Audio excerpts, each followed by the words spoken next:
What's some of the misconceptions do you think people still have about Ethiopia? Well, among the many, if I'm to say, we have this common misconception that Ethiopia is this kind of slum country, that they are poor, they don't have enough social services to provide to the people. The people are living under the poverty line. They don't have enough to sustain themselves. But that's not basically true. If you look at the recent statistics, that you would find that Ethiopia has really grown as a country. They've been very self-sufficient, mostly in their coffee. And you find that they have been able to develop this coffee, that they've made it. It's a very rich country, it's a very hilly country, so you'd find they have very good Arabica coffee it's trending on the market, and they've been able to exploit this opportunity by getting those funds that they use from the coffee and they spread them through the country, helping individual citizens and also the cities at large. So you find that people have this mentality of I can't go to Ethiopia. I want like the roads are maram, or that people are not dressed properly, that they are very backward, but you find these people are very intelligent. They've been able to set up the schools have taught people, they have very good etiquette. And even see the Ethiopians that live in Uganda, that we have in Uganda, how they take themselves to be that they are clean, they speak very well, they are very formal in their way of life. Which country in Africa do you think is the oldest, and you tell us why? In my take, I think it's Liberia. Liberia? Yeah. Why Liberia? Well, Liberia got its independence. When it got colonized, it was in July 26th, 1847. That's noted as the first country that got this independence in Africa. They said the trademark of other countries starting to get independence, where I said people started fighting for their rights, people started becoming activists for their country. Do you have anything? I also think it's Liberia. It was a place where slaves were taken. It was like a place where slaves were. It was like a free state where slaves were taken, and those that survived during that time, and they used to stay there. So that's where they began developing from, and that's how Liberia began developing. Yes. Okay. Which country do you think in Africa was never colonized? Oh, that's Ethiopia. Ethiopia. Why do you think Ethiopia was never colonized? Because it's of its economic viability, I think. And there are landmarks. If you see the structures of Ethiopia, it's very hilly. So those guys, by the time the colonists came to colonize, by the time they were fighting, the Ethiopians really knew how to take that to their advantage. They knew how to hide better, they knew how to fight better, they knew the tactics better than the colonists who came. That's why it was so good for them. In fact, it as a country, them as a people, they are really inspiring. Their story is so inspiring. In that they're ones that they took a stand for their country and they fought to the end. And the colonists, with them pushing more, would mean using more resources, using more capital, and they would be at the disadvantaged side. So they had to pull through. That's why they were never actually colonized at the end of the day. That's why do you think Ethiopia was never colonized? How do you think the people of Ethiopia are like? I think they are proud. They are strong. They have a very strong mindset. They are persistent. They are resilient. That's why I think that's the picture they come in. Maybe when you find them, they are so into their culture. They are so prone. They can't be shaken easily by the incoming trends. They are rigid in that way. That pride. They have that self-humility, and they are very self-conscious of themselves. Okay. What do you know about Ethiopian people? Ethiopians, they have unity. They work together. Even when you see them in Uganda, the way they stay in places, and it's like they establish those places for themselves. So in a way, they have unity among them. And also their culture, they are really reserved. Like they reserve their culture in that they do not accept anything like Western culture into their culture easily. So they respect their culture a lot. Their food, they have different kinds of food that I'm not sure about yet, but yes.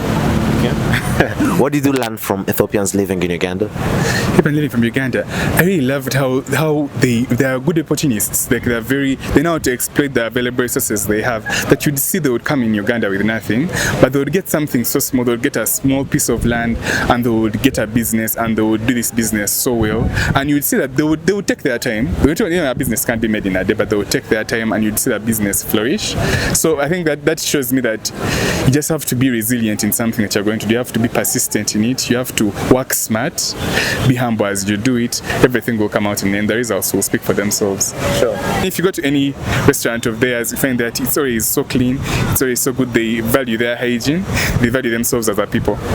That's some misconception that we have about Ethiopia. But don't come in our minds to even go to that country. But you should give it a try. Okay, how do you see like the media portrays Ethiopia outside there? Yeah, you know, the media nowadays, they tend to go to that side of, they want the likes and they want the posts, and people pay more attention to the bad side. So you'd find them using outdated posts and outdated videos. But I'm Ugandan also, and I can see that these people have really done so much to ensure that they preserve their culture, they preserve their economy, the geography of their state. They've developed, they've made it in a way that everything is working alongside itself. So I find that they don't really talk about this, but they don't talk about that. They don't talk about how the struggles have molded them as a people to come up and say, you guys should really come and visit Ethiopia. If you look at their gardens where they grow their coffee from, if you look at how they build their systems, if you look at how the way of life, how they construct their things, how they've made them very efficient in this very short period of time, you really fall in love with how they do their things. You fall in love with the country itself. Remember, it's near the ocean, so it has that nice weather. It's nice, so it's a very good experience. And I would really encourage guys to go and try it out. It's a very beautiful country. Okay. How do you think Ethiopia presents Africa? Ethiopia represents Africa in more of the cultural sense of way, in the way that, in fact, if I would define them in a word, I would call them very self-sufficient. The people weren't colonized, so they weren't given that backbone that all other countries had. They didn't have that advantage, but they managed to cope with what they had. They were that African way of you adjust, you adapt, and you move. You have to be resilient. You have to move forward. They moved, and now if you see what they're doing, they're better than other third world countries like Congo, and now they're rivaling with countries like Rwanda because they're really upgrading. They are really fast-paced in everything that they are doing, that I would say. Okay. How would you describe Ethiopia? Ethiopia, when you look at all the African countries, I think, according to me, it has one of the best airports. That's one of the things. Their airport is really beautiful, and when you go to Ethiopia, you see that they have developed so fast. Because as for Uganda, it was colonized.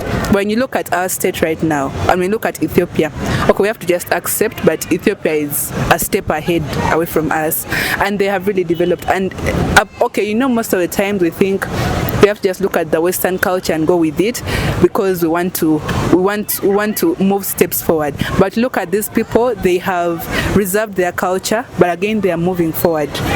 Because when you look at the way their life is handled, the way they carry themselves, they show that they have purpose. The other people you're going to find just moving around with no intention.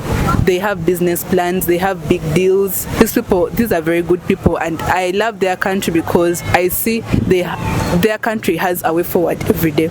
Yes. Okay. If today they give you an opportunity to marry an Ethiopian man, could you marry an Ethiopian man? If yes, you tell us why, and if no, you tell us why.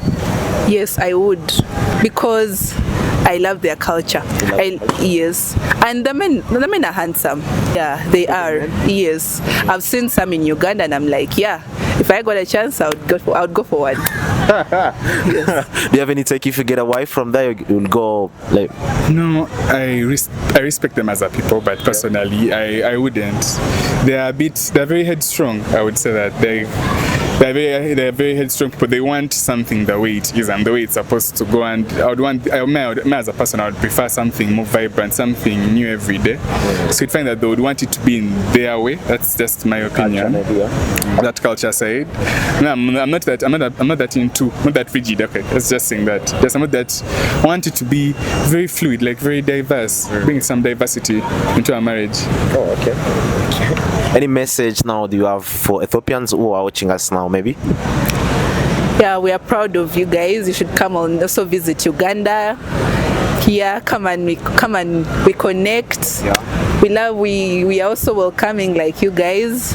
And yeah, we also want you to give us opportunities to come and work with you guys that side, because also Ugandans are very bright people. They can bring good ideas to your country and they can develop you guys. So yeah, you should come and visit us. Yeah, sure. Any message? Yes, and we should come together as African people and we work together. That will just increase the scale of modernity in our states. Yeah, So it's just come to more together. We have to start making these events. So we come together, we get to know about each other, we share information about our cultures, we respect ourselves more, and we get to be able to move a step forward. Yeah, sure. Thank you so much, guys, for watching. This is the end of the video. Hope you have liked it. If you haven't subscribed so be part of the family. Also, don't forget to leave us your thought in the comment section.